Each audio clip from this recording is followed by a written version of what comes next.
This channel does not promote any violent, harmful, or illegal activities. All content provided by this channel is meant for an educational purpose only. এই মুহূর্তের বড় খবরের দিকে নজর রাখতে হচ্ছে।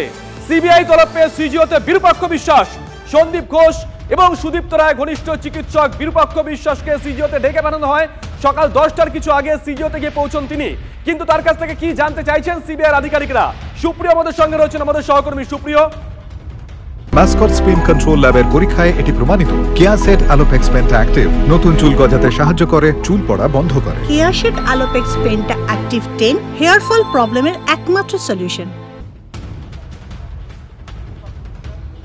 শুভজিৎ, তোমাকে প্রথমেই যেটা জানাবো যে গতকালই কিন্তু সিবিআইয়ের তরফ থেকে তিলোত্তমা খুন এবং ধর্ষণের মামলাতে জিজ্ঞাসাবাদের জন্য সন্দীপ ঘোষ ঘনিষ্ঠ চিকিৎসক বিরূপাক্ষ বিশ্বাস তাকে হাজিরা দেওয়ার জন্য নির্দেশ দেওয়া হয় এবং আজ সকাল 10টার মধ্যে সিজিও কমপ্লেক্সের যে সিবিআই দপ্তর রয়েছে সেখানে হাজিরা দেওয়ার জন্য বলা হয়। এবং আজ আমরা যেটা দেখলাম যে 10টা বাজার কিছু সময় আগেই 9:55 নাগাদ বিরূপাক্ষ বিশ্বাস তিনি সিজিও কমপ্লেক্সের সিবিআই দপ্তরে এসে পৌঁছান এবং আমরা যেটা জানতে পারছি যে ইতিমধ্যেই কিন্তু তাকে জিজ্ঞাসাবাদের যে পর্ব সেই পর্ব শুরু হয়েছে, তার স্টেটমেন্ট রেকর্ড করছেন তদন্তকারীরা। কিন্তু কেন বিরূপাক্ষ বিশ্বাসকে ডেকে পাঠানো হলো?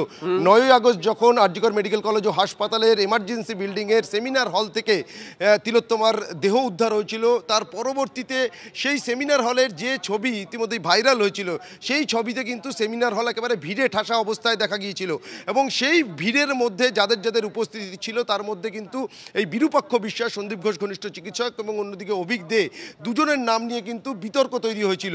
কি কারণে বিরূপাক্ষ বিশ্বাস, তিনি বর্ধমান মেডিকেল কলেজের সিনিয়র প্যাথোলজি রেসিডেন্ট ছিলেন, তা সত্ত্বেও আরজিকর মেডিকেল কলেজ ও হাসপাতালে সেদিন সকালে তিনি কি করছিলেন, ওই সেমিনার হলে তিনি কেন গিয়েছিলেন, তাকে কি সন্দীপ ঘোষ কোনোভাবে নির্দেশ দিয়েছিল বা সন্দীপ ঘোষের সঙ্গে কি তার কোনোভাবে কথোপকথন হয়েছিল, এই যে দেহ উদ্ধারের ঘটনা বা কথা কিভাবে তিনি জানতে পেরেছিলেন। এবং এখানে কিন্তু শুভজিৎ আরও একটা বিষয় তাৎপর্যপূর্ণ রয়েছে। গত 17 তারিখ সুপ্রিম কোর্টে যখন এই মামলার শুনানি হয়, সেদিন কিন্তু আন্দোলনকারীদের তরফের যিনি আইনজীবী ছিলেন অর্থাৎ ইন্দিরা জয় সিং, তিনি মুখবন্ধ খামে এই সেমিনার হলে যাদের যাদের উপস্থিতি ছিল সেই সংক্রান্ত একটি রিপোর্ট মুখবন্ধ খামে জমা দিয়েছিলেন।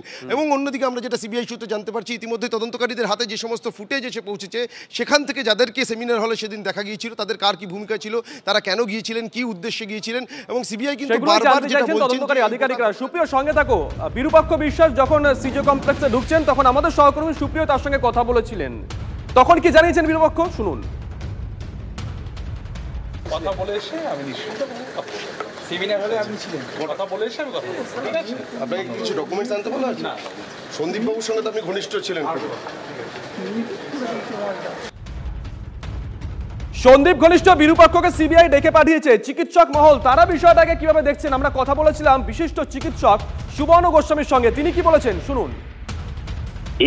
এদেরকে ডাকলে সিবিআই অনেক সঠিক ডিরেকশনে আরো আগেই যেতে পারতো, এত সময় হয়তো লাগতো না। এখন ডাকা শুধু দেখে নামকা ওয়াস্তে জেরা যদি করে যেন ছেড়ে না দেওয়া হয়, কারণ হচ্ছে এদের সাথে গভীর যোগ আছে এই ঘটনার এবং তথ্য প্রমাণ লোপাটের, এটা প্রত্যেকেই জানে, ইটস ওপেন সিক্রেট নাও।